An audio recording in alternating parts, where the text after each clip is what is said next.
Bismillah, salatu wassalamu ala rasulillah wa ala alihi wa ashabihi wa man wala amma ba'd. Para pemirsa bincang-bincang santai yang dirahmati Allah subhanahu wa ta'ala, mohon maaf tadi sempat terputus karena qadarullah ada masalah, ada kalau bahasa orang Gorontalo katanya mati lampu di sini ya. Listriknya padam sehingga terputus jaringan wifi-nya ya, jaringan wifi ya terputus, dan kita kembali memulai ya live dengan siaran baru di ya. Kalau tadi itu terputus pada saat masih asik-asiknya ya saat ada penjelasan dari Ustaz kita tentang pertanyaan-pertanyaan yang sudah masuk, tiba-tiba terputus, qadarullah ya. Semoga tayangan berikutnya ini bisa lebih baik daripada yang sebelumnya ya. Baik para pemirsa yang dirahmati Allah subhanahu wa ta'ala, 5 orang penonton bersama kita menunggu teman-teman bincang-bincang santai yang lain yang mungkin baru mendapatkan notifikasi notifikasi bincang-bincang santai dari channel Ustadz kita. Silakan bergabung, dan silakan yang sudah bergabung untuk bisa men-share ke teman-teman atau ke saudara-saudara yang juga diharapkan akan mendapatkan kebaikan seperti apa yang kita dapatkan pada kesempatan kali ini. Dan ahlan wa sahlan kembali kami ucapkan kepada para pemirsa bincang-bincang santai. Sudah ada 8 penonton bersama kita, dan kita akan kembali melanjutkan ya pembahasan kita tentang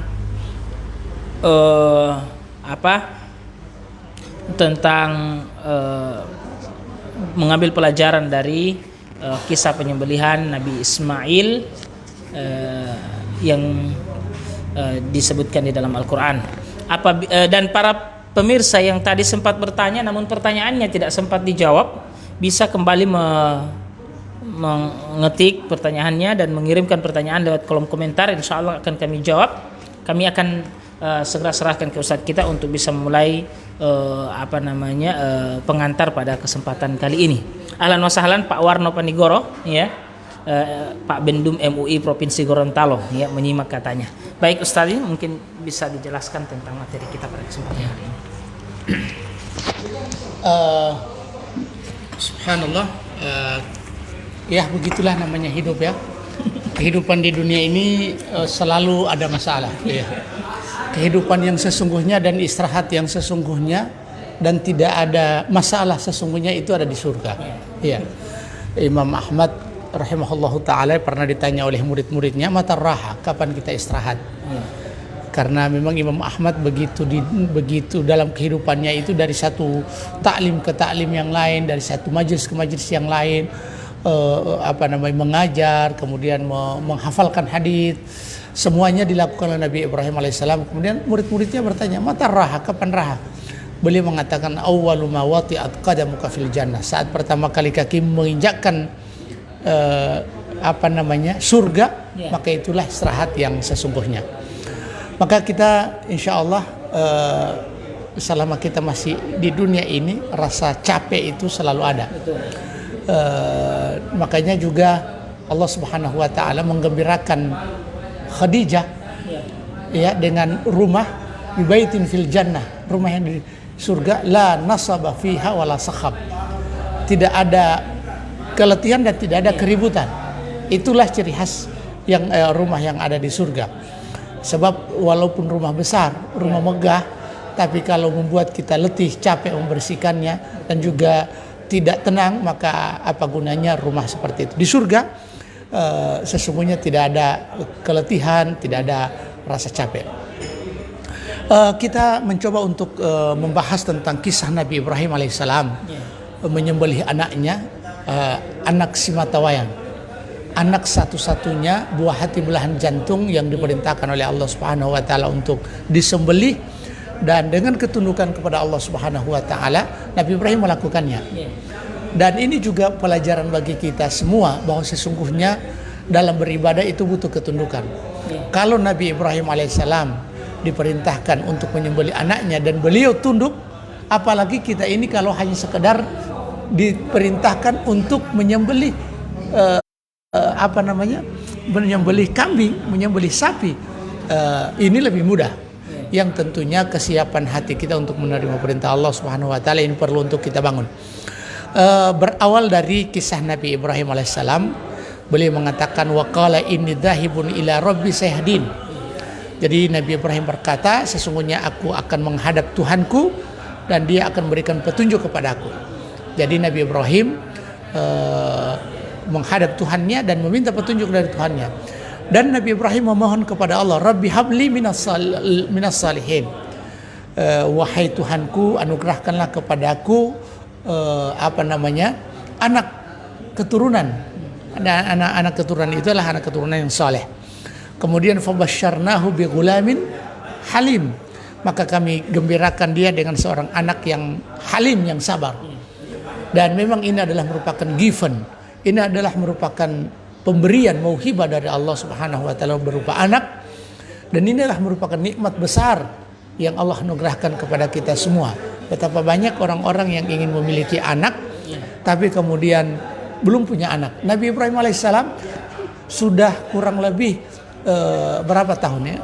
60 atau 80 tahun menunggu anaknya tiba, kemudian lama menunggu, kemudian begitu ditunggu sampai falamma balagha ma'ahu sa'ya qala ya bunayya inni ara fil manami anni adbahuk. Nabi Ibrahim alaihissalam menunggu kehadiran anak. Begitu anak ini lahir, sudah mulai tumbuh dan besar, ada perintah Allah Subhanahu wa taala. Dan ini memang ujian yang sangat berat. Allah Subhanahu wa taala menunggu anak itu sampai sudah berumur yang memang sudah bisa berusaha dengan bapaknya, dan ketergantungan cinta itu sudah mulai besar. Dan ini memang ujian besar dari Allah Subhanahu wa taala. Ya bunayya inni ara fil manami anni adbahuka fanzur madza tara. Nabi Ibrahim mengatakan, wahai anakku, aku melihat dalam mimpi, fanzur madza tara. Aku menyembelihmu, bagaimana pendapatmu. Ini selalu kita sebutkan bahwa ini adalah pentingnya kita membangun komunikasi, dan komunikasi yang kita bangun dari atas ke bawah, dari bawah ke atas, ke samping dan ke kiri dan ke kanan. Nabi Ibrahim alaihissalam membangun komunikasi efektif dengan anaknya. Iya. Kalau seandainya langsung disembelih mungkin dia akan melawan. Iya tak? Tapi subhanallah, ini adalah merupakan ujian terberat. Ini kita akan jadikan sebagai pengantar untuk kita akan bicara tentang fikih berkurban. Iya. Wallahu taala alam. Mungkin ada tambahan dari Ustaz. Baik, para pemirsa, bincang-bincang santai yang dirahmati Allah Subhanahu wa taala. Ini Masya Allah sudah masuk lagi pertanyaannya. Yang tadi alhamdulillah sudah dijawab, dan sekarang yang belum dijawab mungkin yang sudah masuk ini ya. Baik para pemirsa yang dirahmati Allah Subhanahu wa taala. Jadi tadi pada tayangan yang terputus tadi Ustadz kita menyampaikan bahwa setiap urusan agama kita ini, maka hal yang paling penting yang harus kita lakukan adalah mempelajarinya, ya, mempelajari dan mengetahui apa hikmah dibalik dari setiap syariat-syariat yang Allah Subhanahu wa taala turunkan kepada kita. Dan Masya Allah, syariat kurban ini ternyata memiliki hikmah yang sangat besar dan memiliki historis yang luar biasa, ya, dan itu bisa menjadi pelajaran bagi kita semua. Kisah yang tadi disampaikan Ustadz kita ini adalah kisah yang sangat menarik dan sudah sering kita dengarkan, cuma memang kebanyakan di antara kita yang luput dari pelajaran-pelajaran tentangnya, ya, pelajaran-pelajaran tentang Nabi Ismail alaihissalam dan Nabi Ibrahim alaihissalam. Maka para pemirsa yang dirahmati Allah Subhanahu wa taala, terus bersama kita pada bincang-bincang santai kali ini. Kita insya Allah akan menjelaskan, ya, atau akan mengambil faedah, ya, hikmah di balik penyembelihan, ya, Nabi Ismail alaihissalam. Ahlan wa sahlan kita ucapkan kepada Pak Rojak Mepili, Pak Guyaman menyimak, ya, Pak Komdan ini.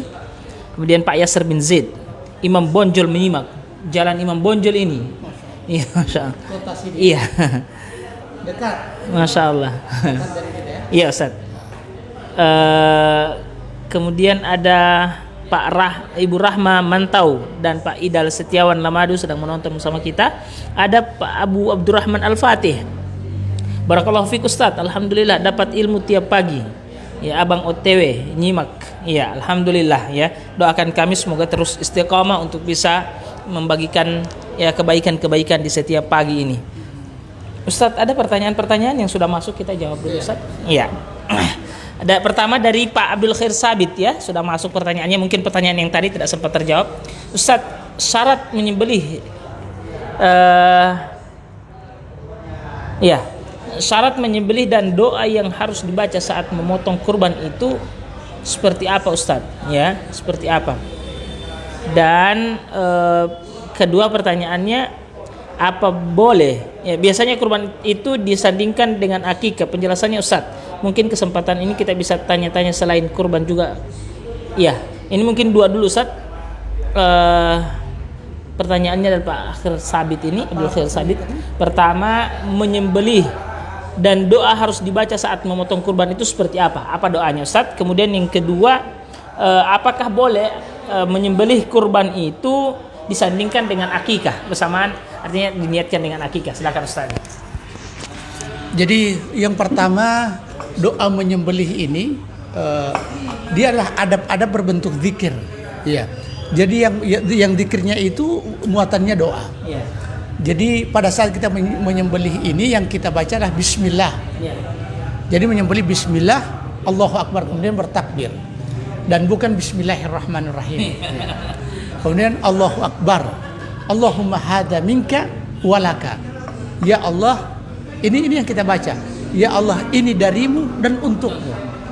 Darimu, bahwa harta yang kita miliki ini dari Allah Subhanahu wa taala. Kemudian walaka, dan apa yang kita persembahkan ini kepada Allah Subhanahu wa taala. Fasholli li rabbika wanhar. Salatlah untuk Tuhanmu dan menyembelihlah. Untuk apa? Untuk Tuhanmu juga, wanhar. Jadi sembelihan, kalau sembelihan ini untuk yang selain Allah Subhanahu wa taala, maka itu tidak boleh. Dalam konteks sembelihan ini, jadi sembelihan ini ada sembelihan yang sifatnya sembelihan syukur. Ada sembelihan ada dan ada sembelihan ibadah. Ada, kalau kita kelompokkan jadi dua sembelihan ini, sembelihan ada dan sembelihan ibadah. Sembelihan ada kebiasaan sebagaimana kalau ada tamu, kemudian kita untuk memuliakan tamu kita menyembelih sapi, menyembelih kambing untuk dimakan bersama, dan itu boleh sebagai bentuk kesyukuran. Ada yang disebut dengan sembelihan ibadah. Sembelihan ibadah itu adalah sembelihan yang tujuannya adalah untuk beribadah, dan ibadah, maksud dari ibadah adalah penghambaan, at-tadzallul, penghambaan ataupun merasa hina kepada yang kita ibadahi. Nah, kalau kita menyembelih ibadah itu macam-macam. Ada hadyu ketika kita mau haji, ada namanya udhiyah, udhiyah yang sebagaimana yang kita sedang bahas ini, dan ada yang disebut dengan akikah. Dia juga bagian dari bentuk kesyukuran kepada Allah Subhanahu wa taala. Nah, yang seperti ini dibolehkan. Adapun kita menyembelih adzabhu li ghairillah, menyembelih untuk kuburan sebagai bentuk pengagungan yang ada di kuburan, maka ini tidak boleh, dan ini adalah bagian dari kesyirikan. Ini adalah bagian dari kesyirikan. Walaupun kita menyembelihnya atas nama Allah Subhanahu wa taala. Jadi kita menyembelih atas nama Allah Subhanahu wa taala, bismillah, tapi tujuan kita adalah mendekatkan diri kepada Allah dengan kuburan, maka itu tidak boleh. Tidak boleh, dilarang dalam agama kita. Baik.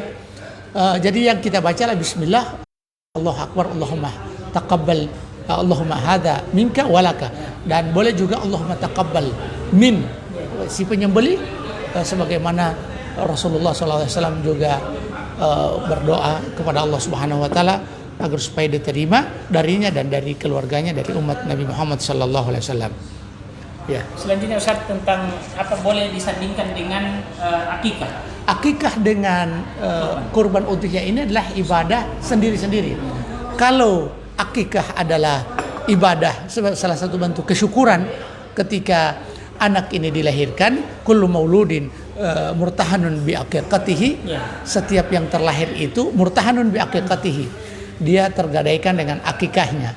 Maka kita menyembelih itu sebagai bentuk tebusan dari gadai yang untuk anak ini. Sementara udhiyah adalah ibadah yang lain yang juga independen, yang dia punya waktu tertentu. Waktu tertentu itu adalah 10, 11, 12, 13. Wallahu ta'ala alam. Baik, jadi seperti itu Pak Abdul Khair Sabit ya. Antara akikah dengan udhiyah ini adalah dua ibadah yang berbeda, maka kita harus bedakan juga ya antara keduanya. Tidak boleh kita gabung-gabung ya, digabung-gabung. Baik para pemirsa, bincang-bincang santai yang dirahmati Allah Subhanahu wa taala. Kita akan kembali melanjutkan pembahasan kita. Kita tampung dulu pertanyaan-pertanyaan, insyaallah kita akan jawab sekaligus. Silakan bagi para pemirsa yang ingin bertanya bisa langsung lewat kolom komentar dan bisa men-share ini ke teman-teman kita agar semakin banyak lagi yang bisa mendapatkan kebaikan-kebaikan. Baik, para pemirsa yang dirahmati Allah Subhanahu wa taala, saya mungkin tadi menyambung apa yang dikatakan Ustadz kita, menjawab pertanyaan dari Aflah tentang Imam Malik membolehkan makan daging anjing. Sebenarnya bukan makannya tapi menjual ya, karena mereka menganggap itu bukan najis ya Ustadz ya. Mereka bukan najis, anjing itu bukan najis ya, dan mereka membolehkan untuk menjual. Adapun makan, maka kebanyakan dari atau ulama-ulama yang memang fokus di mazhab Maliki, mereka mengatakan tidak pernah didapatkan ada pendapat di mazhab mereka yang membolehkan makan daging anjing, karena memang dalilnya sangat sharih datang dari Nabi Shallallahu Alaihi Wasallam mengharamkan tentang makan daging tersebut. Dan kalaupun memang ada yang membolehkan hal tersebut, maka sebagaimana kata Ustadz kita tadi, itu ada pendapat-pendapat para ulama yang dinilai syadz oleh oleh jumhur ulama, dan ini tidak boleh jadikan patokan, karena yang menjadi patokan adalah hadis Nabi Shallallahu Alaihi Wasallam atau dalil-dalil yang sahih. Baik para pemirsa yang dirahmati Allah, sekali lagi kami mengajak untuk berpartisipasi, bergabung bersama kita dengan pertanyaan-pertanyaan kaitannya dengan fikih kurban atau hal-hal yang berkaitan dengan kurban yang insya Allah akan kita tidak lama lagi ya akan kita lalui ya. Baik, kita akan serahkan kembali kepada Ustadz kita untuk bisa menggali pelajaran dari penyembelihan Nabi Ismail. Silakan Ustadz. Jadi tadi telah kita sebutkan bahwa komunikasi itu adalah manhajul anbiya. Membangun komunikasi itu adalah manhaj para nabi. Jadi bahkan dalam persoalan-persoalan yang berat, siapa yang berani mengatakan kepada anaknya bahwa dia akan menyembelih, ini terjadi karena komunikasi. Jadi seberat apapun masalah yang kita hadapi, mari sama-sama kita komunikasikan. Jangan diamkan itu, apalagi dalam kehidupan berumah tangga, kehidupan berjamaah dengan teman, kita berusaha untuk membangun komunikasi. Dan dari komunikasi inilah betapa pentingnya komunikasi ini, maka ini dijadikan sebagai manhajul anbiya. Bagaimana Nabi Yusuf alaihissalam berkomunikasi dengan bapaknya, bagaimana juga Nabi Ibrahim dalam ayat tadi, inni ara fil manami anni adbahuk, bagaimana Nabi Muhammad sallallahu alaihi wasallam juga berkomunikasi dengan kaumnya. Semuanya berkomunikasi, dan ini oleh kata para ulama mengatakan bahwa, atau saking pentingnya masalah ini, para ulama juga menulis tentang komunikasi, fannut ta'amul, jadi seni berinteraksi. Kemudian yang berikut juga, kan Nabi Ibrahim melihat dalam mimpi, dan mimpi para nabi itu adalah wahyu. Adapun mimpi yang kita lihat, mimpi manusia, mimpi kita manusia kebanyakan itu bukan wahyu. Ini sekedar istiqnas. Kalau ada sesuatu yang kita inginkan, kemudian kita bermimpi, dan mimpi kita itu baik, maka bisa kita jadikan sebagai penyejuk, pelipur lara. Tapi bukan bagian dari sumber hukum. Jadi kalau Anda setelah mendengarkan ayat ini, ini arafil manami anni adbahuk, walaupun 1000 kali Anda melihat anak Anda dalam mimpi, menyembelih anak-anak, jangan disembelih. Iya. Sebab ini bukan hukum. Ya. Ini bukan hukum. Jadi hukum tentang mimpi itu sebagai wahyu itu adalah para nabi dan bukan mimpi kita, bukan mimpi kita. Ya. Saya khawatir jangan sampai ketika kita bermimpi maka kemudian ini kita jadikan sebagai sumber hukum dan itu yang kita lakukan, maka kita akan keliru. Karena ru'yatul anbiya fil manami wahyu. Kata Nabi SAW, ru'yah. Ya. Jadi ru'yah itu kan kata ra'a yara ru'yah.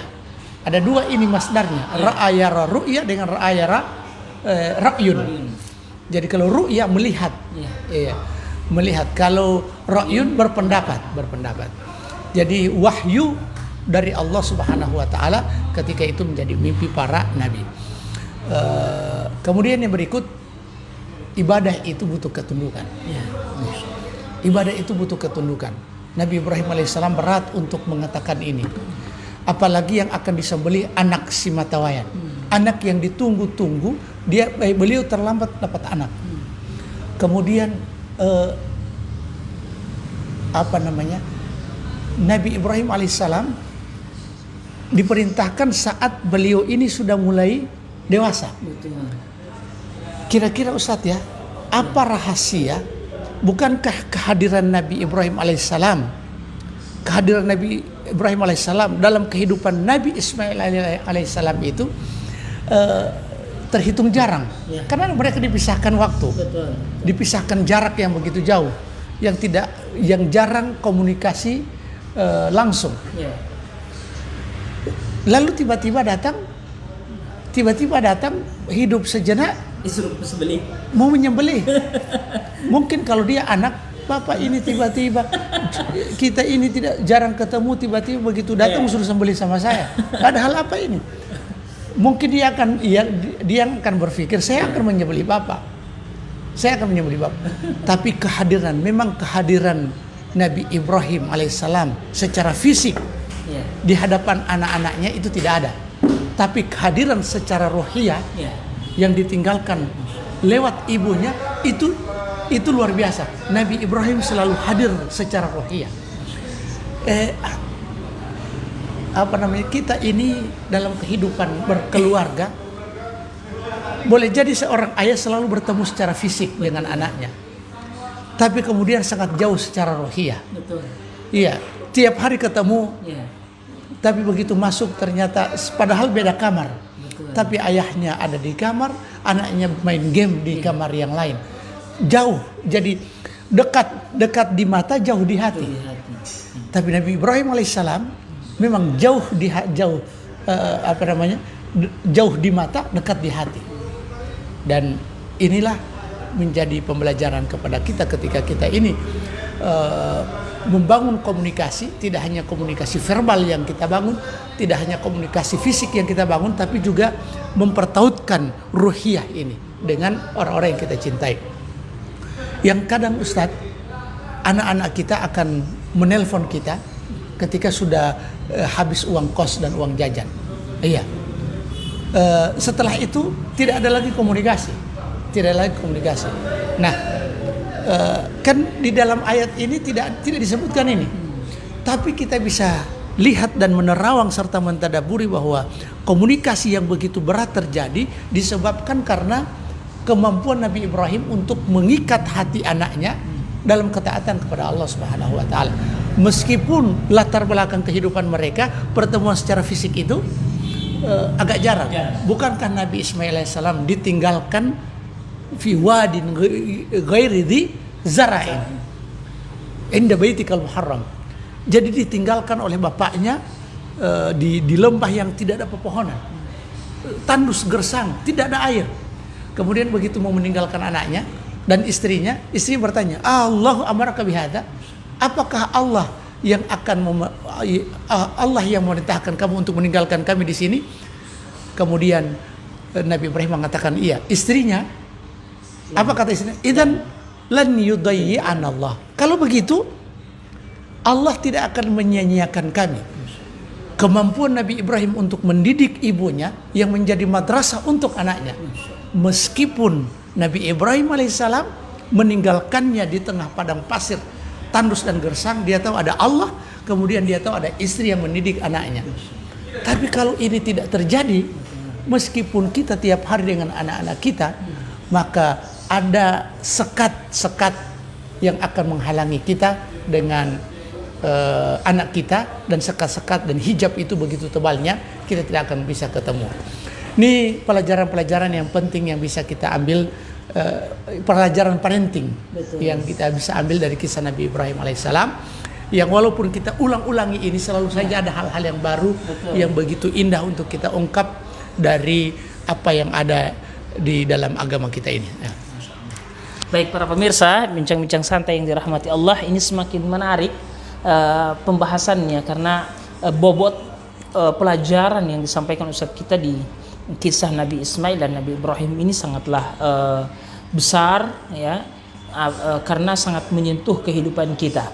Pertama tadi Ustadz kita menyatakan bahwa ini pelajarannya pertama adalah bagaimana kita membangun komunikasi Ustadz ya, membangun komunikasi dengan keluarga kita dan khusus kepada anak-anak kita. Kemudian juga ya pelajaran kedua adalah kita bisa ini menunjukkan ketundukan ya, penghambaan kita kepada Allah Subhanahu wa taala. Ya, kalau saja dalam urusan-urusan besar seperti ini kita sudah tunduk kepada Allah, maka tentu insya Allah hal-hal yang kecil pun kita akan tunduk kepada Allah Subhanahu wa taala. Dan tadi stressing point yang sangat menarik yang disampaikan Ustadz kita, bahwa ada hubungan yang harus kita bangun dengan anak kita, bukan hanya sekedar sentuhan fisik saja, tapi sentuhan ruhiyah ya. Ini yang paling penting, karena benar sekali apa tadi yang dikatakan Ustadz kita, banyak orang yang di rumahnya bersama dengan anak-anaknya, setiap kesana kemari dengan anaknya, tapi ternyata ada tembok, ada dinding yang begitu kokoh yang menghalangi ruhiyah anaknya dengan ruhiyah bapaknya sendiri, sehingga tidak saling ada keterkaitan ya. Dan ini pelajaran yang luar biasa. Nabi Ibrahim dan Nabi Ismail tinggal berjauhan, jarang ditemui, tapi ternyata Nabi Ismail begitu ketemu langsung bisa memahami apa yang diharapkan oleh bapaknya, apa yang menjadi pemikiran oleh bapaknya, dan ini luar biasa ya. Ini pelajaran yang harus untuk kita ambil dan bagaimana kita praktekkan pada kehidupan kita, khususnya pada anak-anak kita. Yang paling penting adalah kita tanamkan ya sentuhan ruhiyah dalam ketaatan kepada Allah Subhanahu wa taala, dan ini yang dilakukan oleh para nabi ya. Nabi-nabi Allah Subhanahu wa taala seperti itu. Nabi Yusuf juga dengan bapaknya kan seperti itu ya. Dalam kisahnya Nabi Yusuf dan Nabi Yakub, ikatan batin antara Nabi Yusuf dengan Nabi Yakub juga sangat erat ya. Dan ini harus untuk kita praktekkan. Masya Allah, pelajaran yang luar biasa yang tidak boleh kita tinggalkan. Apabila ada yang belum sempat mendengarkannya, nanti setelah tayangan ini bisa kembali diputar, karena itu pelajaran yang sangat bermanfaat yang bisa kita praktekkan dalam kehidupan kita. Ustadz, ada masuk pertanyaan Ustadz ya, sebelum kita lanjutkan lagi pembahasannya dari Pak Jumadil Awal ya. Tadi ini alhamdulillah Ustadz baru kembali menyimak setelah beberapa hari ini, FB kami bermasalah. Masya Allah. Iya Pak Jumadil Awal, kami juga baru kemarin. Iya. Untuk hari ini di Gorontalo atau BBS-nya untuk hari ini. Beberapa hari lalu memang juga tidak BBS karena Ustadz kita ada safar sehingga tidak bisa BBS ya.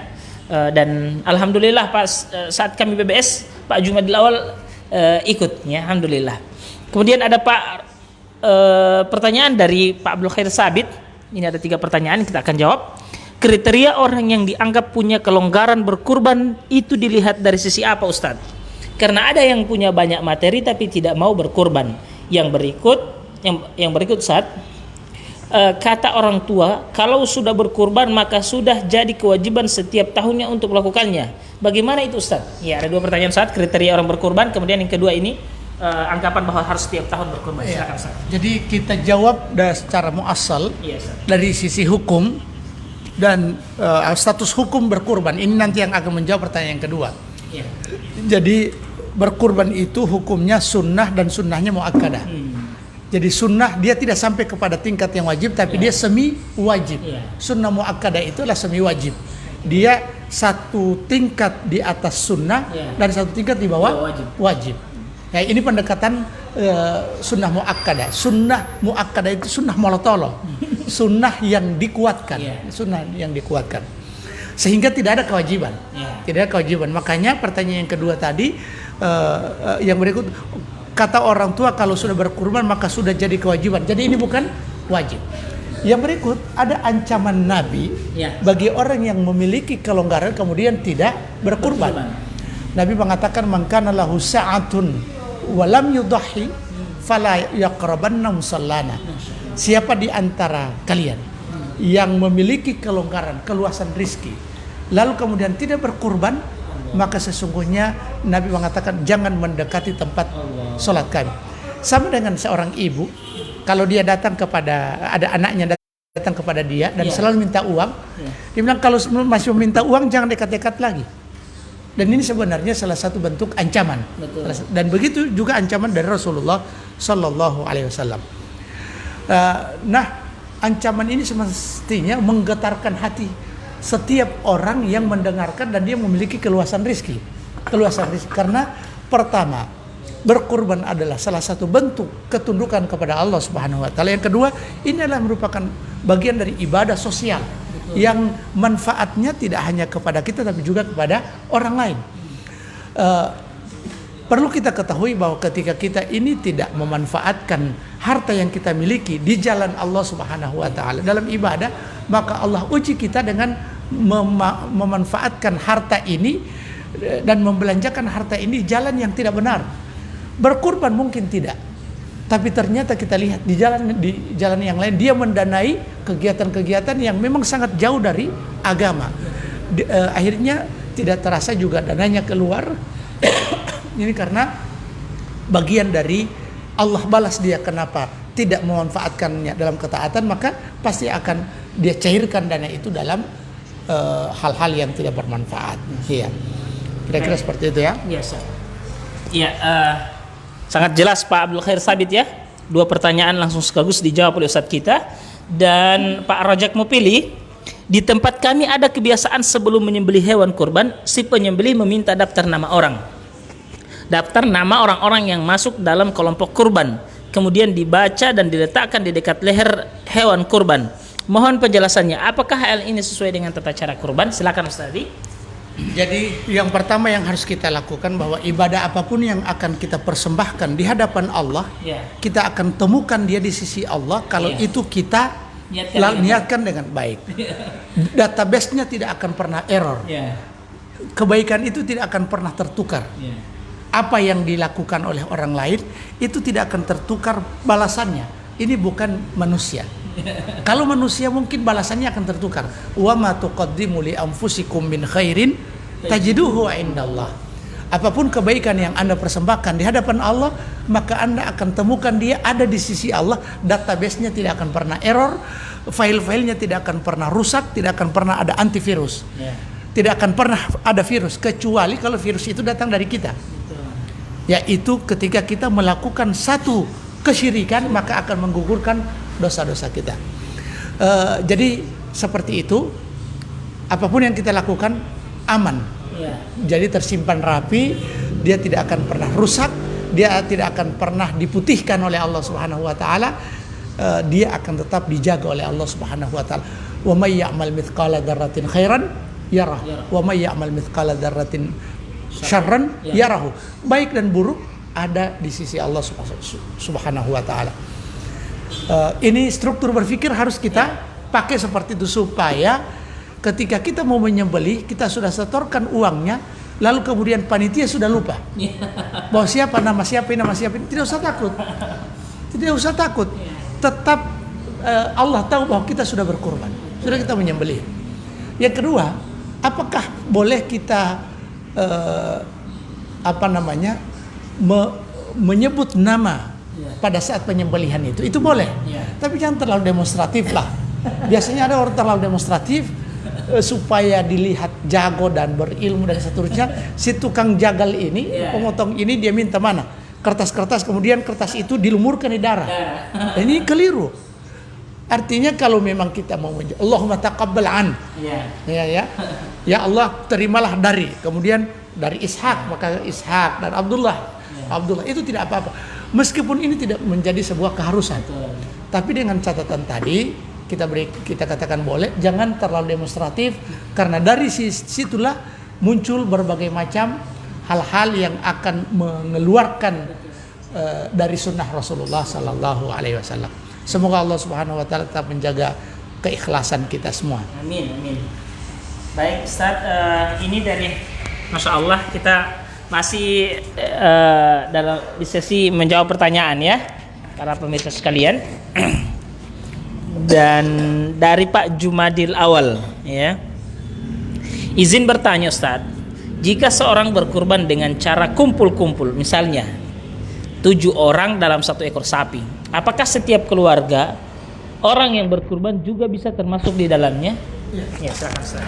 Jadi ada 2 ini yang kita harus perhatikan. Ya. Melibatkan keluarga dalam pembelian dan melibatkan keluarga dalam pahala. Jadi melibatkan keluarga dalam pembelian itu cuma satu orang 1 ekor kambing. Kalau untuk sapi, kalau cuma masuk 1/7 ya 1/7. Maka yang harus membayar itu 1 orang. Adapun melibatkan pahala satu keluarga boleh. Karena Rasulullah SAW pada saat menyembelih, Allahumma taqabbal an Muhammad wa min ali Muhammad wa min ummati Muhammad. Jadi ya Allah, terimalah dari Muhammad dan dari keluarga Muhammad dan umat Muhammad sallallahu alaihi wasallam. Tapi untuk pembeliannya cuma satu orang. Jadi begitu. Jangan kumpul-kumpul dari keluarga. Keluarga kalau 20 orang kalau 2 juta 20 orang 100.000 lah mau dipunya. Kemudian kita masuk 1 nomor. Tidak seperti itu. Jadi dalam ijza, dalam ujur ya, ujur. Wallahu taala alam. Ya. Mungkin Ustaz bisa tambahkan kalau ada penjelasan. Masya Allah. Jadi seperti itu Pak Jumadil Awal ya. Kalau dalam pahala, berserikat dalam pahala bisa ya. Tapi kalau dalam pembelian 1 orang Ustaz ya. 1 orang saja yang dia memiliki uang dan itu bergabung dengan kelompok yang 7 itu ya. Dan bukan seperti kata Ustaz tadi ya. Misalkan 1.500.000 kita kumpulkan ke keluarga kita, lalu setelah itu kita setorkan ke panitia. Tidak demikian. Baik, kepada 23 penonton bersama kita, ahlan wa sahlan kita ucapkan ya, selamat sudah bergabung bersama kita pada kesempatan kali ini. Dan kita lanjut pertanyaan yang berikutnya. Ini pertanyaan terakhir yang masuk di saat ini. Apabila ada pertanyaan-pertanyaan lagi silakan ditanyakan. Kita masih punya waktu insya Allah. Pak Samsul Arifin Tempola, Ustadz, bolehkah seorang anak berkurban dan kurban tersebut diniatkan untuk orang tuanya setelah meninggal, yang telah meninggal? Apakah pahala yang akan mengalir ke orang tuanya? Apakah pahalanya akan mengalir ke orang tuanya? Mohon penjelasan Ustaz. Silakan Ustaz. Jadi kita atur struktur berpikir. Iya. Jadi memang harus belajar agama itu perlu mengatur struktur berpikir kita untuk memahami agama. Yeah. Apalagi kalau persoalan-persoalan yang sifatnya detail seperti ini, yang cabang seperti ini, kita mulai dari usul kemudian furu'. Jadi usul kemudian furu'. Kita mulai dari prinsip dasarnya. Prinsip dasarnya bahwa sesungguhnya amalan itu didapatkan oleh orang yang melakukannya. Jadi wala taziru waziratu wizra ukhra. Allah Subhanahu wa taala tidak membebankan satu dosa kepada yang lain. Jadi siapa yang melakukan satu kebaikan falahu hasanah, dia akan mendapatkan kebaikan. Jadi pada prinsip awalnya bahwa yang berkurban itu adalah orang yang masih hidup. Betul. Jadi orang yang masih hidup dia akan berkurban. Kemudian ini adalah bagian dari kita berkurban, secara otomatis orang tua kita akan mendapatkan pahala. Sebab orang anak itu adalah bagian dari usaha dari orang tua. Walaysa lil insani illa ma sa'a. Tidak ada yang dilakukan oleh manusia kecuali apa yang dia usahakan. Tidak ada yang dia dapatkan kecuali yang dia usahakan. Nah, kalau anak soleh, kemudian dia anak soleh mendoakan, maka sesungguhnya orang tuanya akan mendapatkan kebaikan. Dan prinsip dasarnya yang ditujukan untuk berkurban ini adalah orang yang masih hidup. bagaimana dengan berkurban atas nama dengan orang yang meninggal. Maka beberapa gambaran pertama, kalau yang meninggal ini mewasiatkan untuk berkurban, maka wajib, hukumnya wajib. Kalau yang kedua, kalau seandainya dia bernadar, lalu kemudian nadarnya ini belum sempat dia lakukan, dia sudah meninggal, maka hukumnya wajib untuk ditunaikan. Nah, kalau memang ini tidak apa-apa, di sini ada khilaf para ulama. Tapi pada prinsipnya kita memandang bahwa ini boleh. Ini boleh untuk kita lakukan berkorban atas nama orang tua, Pertanyaannya, untuk Anda mana? Untuk Anda mana? Maka dari itu, kalau seperti itu, mana yang diperhadapkan, apakah kita untuk orang tua ataupun untuk kita, maka yang kita berkorban untuk kita, yang insya Allah karena kita anak saleh kemudian mendoakannya, maka boleh kita lakukan berdoa, apalagi kita adalah bagian dari usaha dari orang tua itu sendiri. Wallahu taala alam. Baik, jadi seperti itu Pak Samsul Arifin Tempola ya. Jadi tadi 3 hal yang ditekankan Ustadz kita sebagai gambaran yang perlu untuk kita lihat ya. Pertama tadi apakah memang sudah diwasiatkan maka itu wajib, kemudian nazar maka itu juga wajib. Adapun yang memang tidak ada apa-apa dan kita ingin berkorban kepada orang tua kita, untuk orang tua kita, maka ini boleh hukum asalnya ya. Namun perlu diperhatikan kita sudah berkorban atau belum ya. Jangan cuma kita dahulukan orang tua sementara kita yang punya kewajiban atau sunnah muakkadah itu tertuju ke kita sementara kita tidak berkorban. Baik. 26 penonton, 24 penonton bersama kita pada kesempatan kali ini, ahlan wa sahlan. Dan Pak Abdul Khair Sabit kembali bertanya, bagaimana solusi Ustadz ketika orang yang banyak kumpul-kumpul uang menyembelih hewan yang dianggap sebagai kurban. Uang sudah terkumpul dan hewan belum dibeli.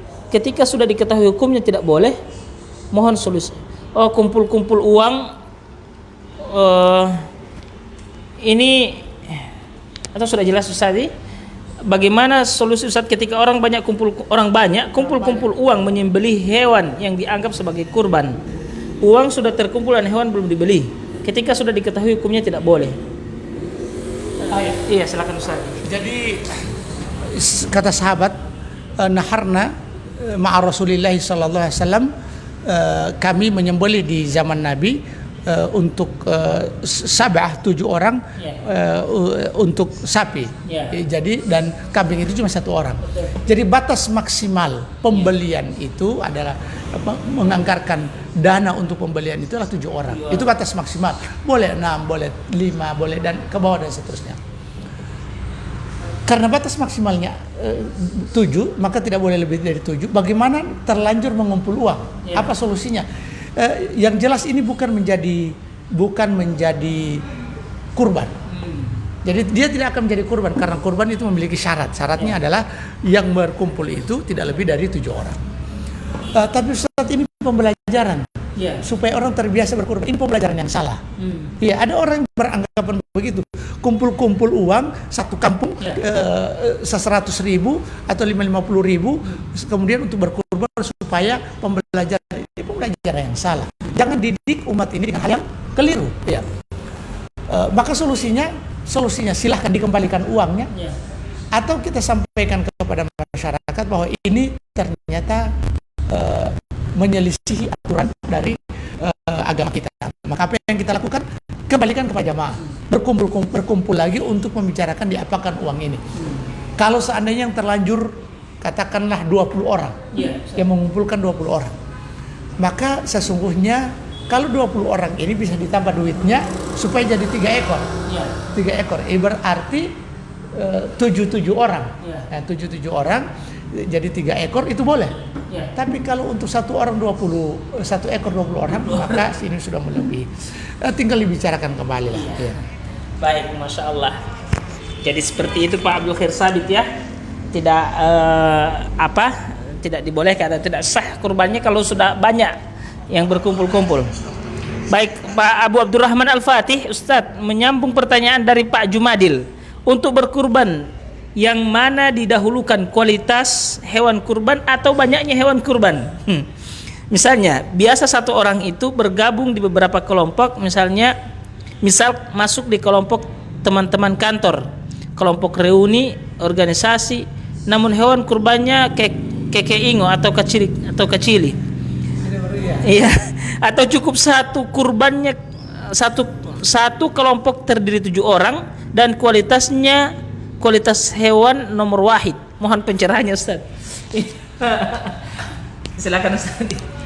Jadi begini, amalan itu berkualitas, disebut is the best, amalan itu is the best, atau ahsanu amala dalam bahasa Al-Qur'annya. Alladzi khalaqal mauta wal hayata liyabluwakum ayyukum ahsanu amala. Ahsanu amala. Jadi kalau ditanya mana yang didahulukan berkualitas atau banyaknya, jadi ahsanu amala, maka ini amalan yang is the best, yang ahsanu amala, kata para ulama adalah akhlasuhu wa aswabuhu, yang paling ikhlas dan paling tepat. Nah, paling tepat seperti apa? Kita lihat binatang yang akan kita, atau sapi ataupun kambing yang akan kita sembelih, dia syaratnya tidak picak dalam matanya, kemudian tidak buta, tidak pincang, kemudian tidak kurus. Itu yang akan menentukan. Maka ambil itu. Walaupun ini nanti akan berbeda dalam kondisi-kondisi amalan tertentu. Mana yang lebih kita utamakan, lamanya kita berdiri atau banyaknya sujud, ya biasanya. Dan ini dalam jumlah rakaat ini pembicaraan yang lain.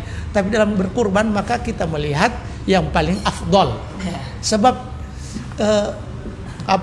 kenapa dianjurkan pada saat akikah itu yang kambing jantan? Karena memang kambing jantan itu yang paling bagus daripada kambing betina. Supaya pada saat kita berkurban itu, kita akan berkurban dengan sesuatu yang bernilai. Nabi Ibrahim alaihissalam diuji oleh Allah Subhanahu wa taala untuk menyembelih anaknya, dan anak yang disembelih anak is the best. Anak yang paling dia cintai dan satu-satunya. Nabi Ismail. Kemudian anak yang falamma balagha ma'ahu sa'ya. Kemudian berikut anak yang cerdas. Anak Nabi Ismail yang cikal bakal jadi nabi. Ini ujian-ujian terberat untuk melihat apakah kita mau tunduk atau tidak. Sebagian mengatakan bahwa sebenarnya hakikat dari penyembelihan itu adalah menyembelih sifat-sifat kebinatangan. Iya. Oke, mungkin dari sisi ini bisa kita terima, sebab juga la yanalallaha luhumuha wa dima'uha. Tidak akan sampai kepada Allah daging dan darahnya. Yang sampai kepada Allah Subhanahu wa taala adalah takwa. Ketakwaan Subhanahu wa taala. Walakin yanaluhu taqwa. Taqwa minkum, Allah akan, tetapi ketakwaan akan sampai kepada Allah Subhanahu wa taala. Dan bagian dari ketakwaan kita adalah tetap selektif memilih yang akan kita sembelih. Dan itu juga bagian dari realisasi dari firman Allah Subhanahu wa taala, wa may yu'azzim sya'airallah. Siapa yang mengagungkan syiar-syiar Allah, kurban inilah bagian dari syiar Allah, maka kita agungkan dengan menyembelih yang terbaik. Fa innaha min taqwal qulub, sesungguhnya itulah bagian dari ketakwaan. Wallahu taala alam. Ada tambahan Ustaz, silakan. Iya, jadi seperti itu Pak Abu Abdurrahman Al-Fatih ya. Dalam kurban ini memang kualitasnya yang perlu untuk kita lihat ya. Kualitas, jangan juga ya bawa sapi ini kekeing yang atau mokohata atau apalah yang dibeli. Ya. Patahiyama dulu. Baik, jadi kita ingin memberikan kepada Allah Subhanahu wa taala suatu hal yang terbaik ya, suatu hal yang memang is the best ya, seperti apa yang dijelaskan Ustaz kita tadi. Nabi Ibrahim diperintahkan itu untuk menyembelih anak yang paling is the best, yang luar biasa ya. Nabi Ismail luar biasa, banyak sekali pelajaran yang bisa kita ambil, dan begitu ya, hampir dari sisi kemanusiaannya sempurna di hadapan ketimbang dengan manusia-manusia yang lain. Tapi itu diperintahkan untuk disembelih ya. Kalau mungkin anak kita hari ini kalau sudah seperti Nabi Ismail, kita akan jaga dan kita akan berikan perhatian kepadanya ya. Tapi oleh Nabi Ibrahim itu diperintahkan untuk disembelih. Karena kenapa? Karena Allah ingin melihat kualitas dari ibadah kita, khususnya dalam persoalan kurban ini ya, dalam persoalan kurban. Baik, Franky Wala sedang menonton. Ahlan wa sahlan Pak Haji Muhammad Balahanti, alhamdulillah lagi menyimak. Ahlan wa sahlan Pak Haji. Pak ini Pak Sukriyanto Mahmud. Afwan Ustaz, manakah yang lebih utama? Membagikan daging kurban dalam keadaan mentah atau yang sudah masak? Silakan Ustaz. Kita lihat manfaatnya seperti apa. Idealnya kita serahkan mentah ya. Supaya dia bisa berkreasi ya. Mau di sate, mau di randang, mau dibuat kuah dan seterusnya, kita serahkan. Boleh juga kalau kita dapat daging lalu kemudian kita panggil orang untuk makan. Ini silahkan Anda mau ngambil yang mana, yang penting sisi manfaatnya bagus. Apalagi kalau anak-anak kos ya, kita lihat untuk anak-anak kos memang susah juga kalau cuma dapat daging saja. Pertama tidak ada dapur, ya. Yang kedua kalaupun ada dapur tidak ada rempah-rempah. Begitu ada rempah-rempah, minyak tidak ada. Begitu ada minyak semua belum tentu dia bisa masak. Maka masakan. Nanti kita lihat seperti apa manfaatnya. Iya. Tapi untuk daging hukum asalnya kita bagi-bagi daging. Betul. Kita bagi-bagi daging. Wallahu taala alam. Masya Allah. Ini ada pertanyaan lagi. Oh, dari Pak Sukriyanto Mahmud.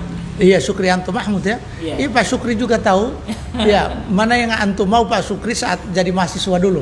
Kasih daging nanti akan busuk di kos. Atau sudah langsung bisa dieksekusi. Iya. Masya Allah. Baik. Jadi melihat kondisi ya, melihat kondisi kalau memang kondisinya kebanyakannya adalah orang anak kos-kosan, maka lebih baiknya kita berikan yang sudah masak. Tapi kalau itu di satu perumahan yang semuanya mereka masak di rumah-rumah mereka masing-masing, maka tentu lebih baiknya adalah kita berikan mentah karena mereka bisa berkreasi untuk masaknya. Insyaallah ini ada masuk ketika pertanyaan masuk lagi. Ahlan salam pada 29 penonton bersama kita ya.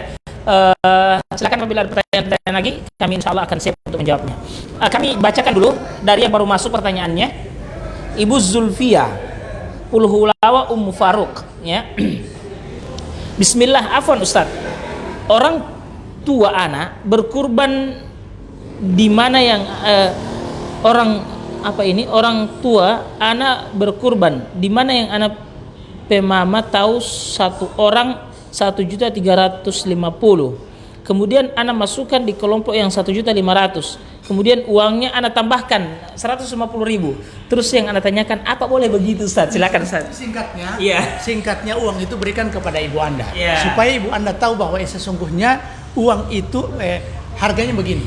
Serahkan berikan kepada ibu Anda, nanti ibu Anda yang akan Iya, karena itu sudah menjadi dananya, Iya. Jadi solusinya seperti itu. Iya, jadi solusinya begitu Ibu Ummu Faruk ya, Ibu Zulfia Pulhulawa, berikan uang tersebut kepada orang tua kita ya, supaya tidak ada satu harga kita dua orang berserikat di dalamnya ya, itu tidak boleh ya. Kemudian dari Pak Balimbo ya, bolehkah berkurban atau membeli hewan kurban dengan menggunakan uang pinjaman baik di bank atau yang lainnya? Mohon pencerahannya Ustaz. Jadi begini, berkurban ini Nabi tujukan kepada orang-orang yang memiliki keluasan rezeki. Tapi Ustaz, saya sudah luas rezeki, sekarang saya sudah punya uang.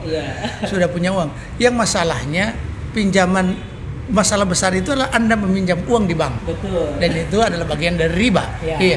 Itulah bagian dari riba yang memang tidak dosa yang begitu besar ya. Yang Nabi Allah Subhanahu wa taala mengumumkan peperangan fa'dzanu biharbi minallahi wa rasuli. Jadi menabuh genderang peperangan dengan Allah Subhanahu wa taala dan rasulnya. Dan tentunya kita tidak akan pernah menang ketika kita berperang dengan Allah dan berperang dengan Rasul. Rasul itu imperium, dia bisa taklukkan apalagi cuma kita. Ya. Jadi seperti itu. Bagi orang yang mampu saja. Kemudian yang kedua masalahnya Anda berkurban. Innallaha thayyibun la yaqbalu illa thayyiba. Sesungguhnya Allah Subhanahu wa taala baik dan tidak akan menerima kecuali yang baik-baik. Summa dzakara rajul ya. Tsumma dzakara. Kemudian menyebutkan ada kisah ada orang yang asy'atha aghbara yamuddu yadayhi ila samai fa yaqulu ya Rabb ya Rabb ya Rabb anna yustajabu lahu wa mat'amuhu haramun wa mashrabuhu haramun wa malbasuhu haramun fa anna yustajabu lahu. Jadi meskipun kita sudah bersimpu di hadapan Allah Subhanahu wa taala kemudian berdoa, tapi kalau yang berangkat dari makanan haram, yang minuman yang haram, pakaian yang haram, bagaimana mungkin diijabah oleh Allah Subhanahu wa taala. Masya Allah. Jadi seperti itu Pak Balimbo ya. Dan ini Balimbo memang sudah jelas orang Gorontalo itu Balimbo. Ada dari Pak Abdul Khair Sabit ini, sekarang yang jadi masyhur bahwa hewan kurban itu harus jantan dan tidak boleh hewan betina. Apakah hewan betina memang tidak boleh disembelih sebagai kurban? Sekiranya yang betina lebih baik dari yang jantan, bagaimana Ustaz? Silakan Ustaz. Ya. Jadi yang didahulukan adalah jantan. Jantan. Dahulukan yang jantan. Sebab ini bagian dari ta'zim kita dari syiar Allah Subhanahu wa taala. Dan memang kita mau berkorban itu dengan yang kita cintai. Betul. Yang kita cintai, dan insya Allah apa yang akan kita korbankan itu Allah akan ganti. Allah akan ganti. Tapi kalau seandainya sudah tidak ada lagi yang namanya jantan, maka apa boleh buat, kita tetap kita akan berkorban dengan yang betina, Iya. Para pemirsa bincang-bincang santai yang dirahmati Allah Subhanahu wa taala, ini Pak Sukri, syukron Ustadz ya, kayaknya terpukul memang dengan apa yang dikatakan Ustadz kita tadi ya. Tersinggung. Karena kondisinya waktu dari mahasiswa. Baik, para pemirsa bincang-bincang santai yang dirahmati Allah Subhanahu wa taala, tidak terasa kita sudah berada di 56 menit bersama dengan 28 penonton pada kesempatan pagi hari ini. Dan di Bali mau komentar ini. Oh, Masya Allah. Terima kasih Ustadz terbaik ya, Masya Allah. Terima kasih Iya, Masya Allah. Baik, para pemirsa bincang-bincang santai yang dirahmati Allah Subhanahu wa taala, kita pertanyaan-pertanyaan yang masuk adalah kaitan tentang fikih kurban, namun pelajaran yang kita sampaikan adalah asas dari kurban itu sendiri ya, bagaimana kita berkurban ya, dan apa pelajaran-pelajaran yang bisa kita ambil dari ibadah kurban itu sendiri. Tadi kisah yang disampaikan Ustadz kita ini adalah menjadi kisah yang perlu untuk kita pelajari, yang perlu untuk kita amalkan, karena ada hikmah sebenarnya dalam berkurban itu. Selain sebagai bentuk ketundukan kita kepada Allah Subhanahu wa taala, ada hikmah-hikmah yang lain yang harus kita ambil dan tidak boleh kita sepelekan. Jangan kita hanya dalam urusan kurban yang kita ambil hanya bagaimana kita berkurban saja ya, menginfakkan harta kita di jalan Allah dengan cara berkurban, tapi hikmah yang lain yang sebenarnya Allah Subhanahu wa taala samakan atau bersamakan dengan ibadah itu, kita tidak mengambilnya. Ini adalah tentu kekeliruan dalam berpikir ya, karena selain kita mengamalkan kurban tersebut, ada hikmah yang lain juga yang perlu untuk kita gali, yang perlu untuk kita ambil. Baik, para pemirsa yang dirahmati Allah Subhanahu wa taala, tinggal beberapa menit ini kita serahkan ke Ustadz kita untuk mungkin memberikan statement terakhir sebagai kesimpulan ya, atau mungkin sebagai pesan terakhir pada kesempatan pagi hari ini. Silakan Ustadz. Baik, terima kasih Ustadz. Ini juga Abdul Khair Thabit, syukur atas jawabannya. Iya. Alhamdulillah, insya Allah kita akan membahas fikih kurban ini berseri. Iya. Ini part 1 ya. Kita mulai dari kisah Nabi Ibrahim alaihissalam. Ya, insya Allah mungkin juga besok kita akan bicara sedikit tentang kisah Nabi Ibrahim.